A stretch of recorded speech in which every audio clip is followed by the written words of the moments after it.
Alright, so we're back inside. Actually took a little bit to get her back inside. I think she's getting a little tired. She isn't very interested in me or my treats outside, but she did really well with both touch and leave it outside. So let me see. What we're going to do is we're going to do a little bit of just basic sits and downs, and then a little bit with that nail trim. Reggie, you want to get your toy? She went and grabbed her toy. She might be done with training, but we'll give it a go. Come here.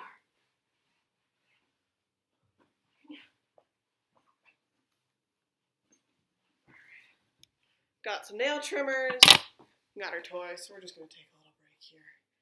Get your toy a little. Get your toy a little. You can also, if she likes toys, you can use this as a reward. What I would do a little bit of right now is, especially toys and tug games like this are a great reward for come when called. So that's what I do with my own dog. Whenever he comes, he gets his toy. Good girl. Drop it.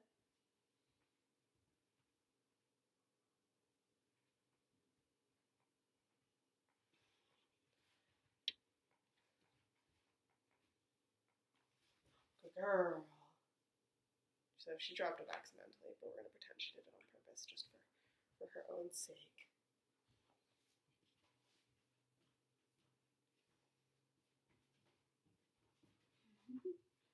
And it's okay for her to be tired. This has been a lot. I'm used to this. She's not. Anyway. So she is. Here, I will move you so you can see her.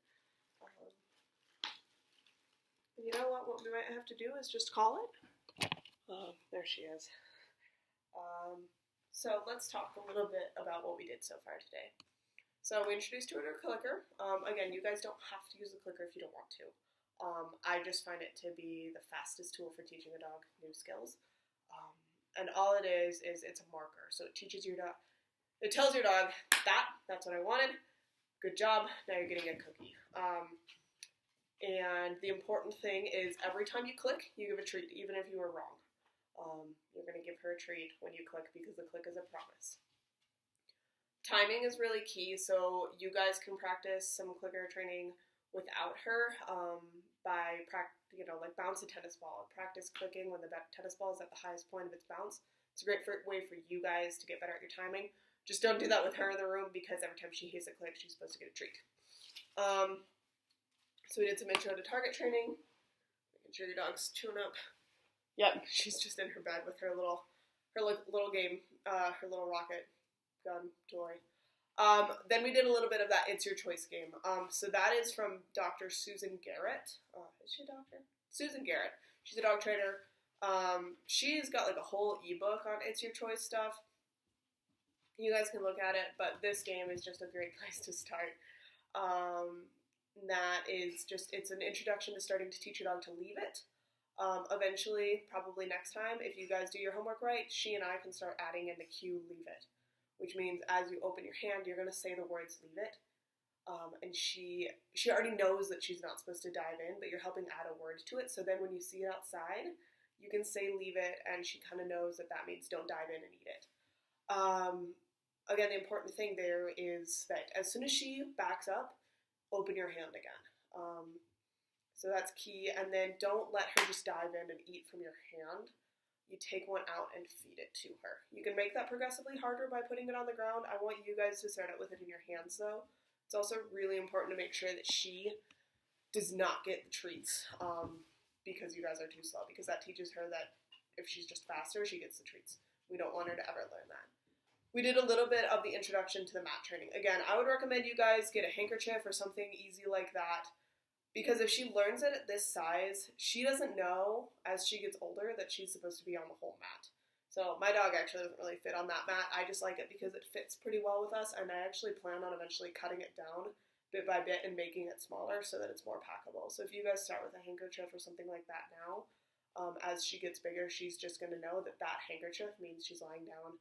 So you guys pick out something, and we'll start over. She and I will, but you guys got to see a little demo. And it's important to always use the same mat every single time, at least at first. She's just having a blast with her squeaky toys right now. We did not do much with leave it, or with mouthiness, because we didn't have a problem with it. So I don't know if that's because she's gotten better or if I just got lucky today. I'm also keeping her really engaged, and now she's chosen to go do her own thing because she's tired of me and probably full of hot dogs. She's very, very cute, guys. And we did a little bit of that introduction to target training.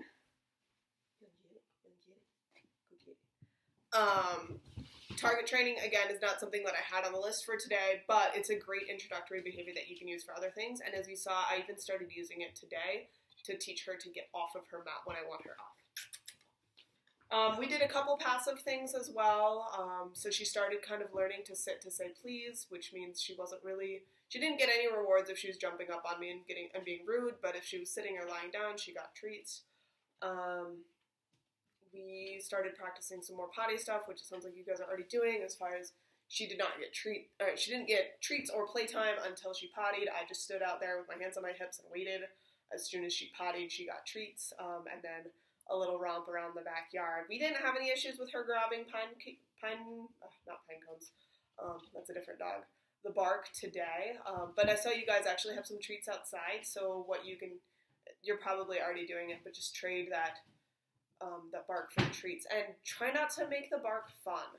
If you guys are chasing her to go after that bark, that's making that bark a really fun thing to grab because it starts a chase game. So just ignore her, or do an exchange game. But try to just keep her so engaged that she doesn't want to grab that bark because there are more exciting things to do. All right, so we didn't get to this. We didn't get to any basic sits or downs or anything because she's mentally burnt out right now. Important notes for you guys. Remember to gradually increase her what we call fluency of these behaviors. So right now she quote unquote knows touch. Oh, hold on. Rossi, hi, what you got? Can I have that? Good job. Saved a flip-flop. She just got a bunch of cookies for it. And we're going to redirect her back to this toy. What do you think? And I've totally lost my train of thought. What was I saying? Oh, gradually increase the fluency of those behaviors in different places. Because right now she quote-unquote knows touch with me in your living room and in the backyard. So you guys starting it all over again is going to be a hard thing for her. And doing it in different places is really important. So kind of think of it, and that goes for every single behavior that you ever teach her. Dogs, again, don't generalize well. Just trying to take the clicker. So think of it like the first time you learned your multiplication tables. You might have been able to do them when you first were learning them in the inside the house or at your desk in the classroom, but as soon as Rossi, come here. Good girl. I'm just going to start doing some passive it's your choice while I talk to you, because I can do that and talk at the same time. When you were first learning your multiplication tables, you could probably do them in the classroom, etc., but you might not be able to do them. If your parents took you to the water park and they were like, great, what's 7 times 8? You'd be like, I don't know. As you're in the middle of that, the same goes for her. Even if she quote-unquote knows target here with me when there's no distractions, don't take her to a brewery tomorrow and try to show off her new target skills just yet, because you're just setting her up for failure. We want to train our dogs, we want to teach our dogs, we don't want to test our dogs. But as she gets better, you will be able to do it at the brewery, at the dog park. But again, just because she can do it here in the living room with me when there's nothing better to be doing, do not expect her to be able to do it anywhere else. And that goes for every single behavior you ever teach her. She's doing so well with this game though. All right, last thing, I'm leaving you a clicker. Here it is. Hope I didn't just show you my boobs. Sorry about that. And I'm leaving you these 2 books. So this is the official Ahimsa dog training manual from Grisha Stewart. She's awesome. And this is just a really kind of basic, like, I just opened to a random page, and this is general tips for cum. She's an awesome trainer. Her training philosophy and mine are very closely aligned, if not the same. I haven't read this book for a little while, but I know it's great. Ow. So she's digging at my foot, so I'm just going to keep ignoring her. As soon as she stops, she's going to get some treats. This book is called How to Behave So Your Dog Behaves. It's by Dr. Sophia Yin. You'll actually notice it's brand new. I have not yet read it, but everything that comes out of Dr. Sophia Yin's mouth is awesome. Rossi! Come here! Good girl! She's definitely starting to get distracted. This is, I'm sure you guys are familiar. The joys of puppyhood. So that one is going to be a good one for you guys. I haven't read it, so I can't vouch for exactly what's in it.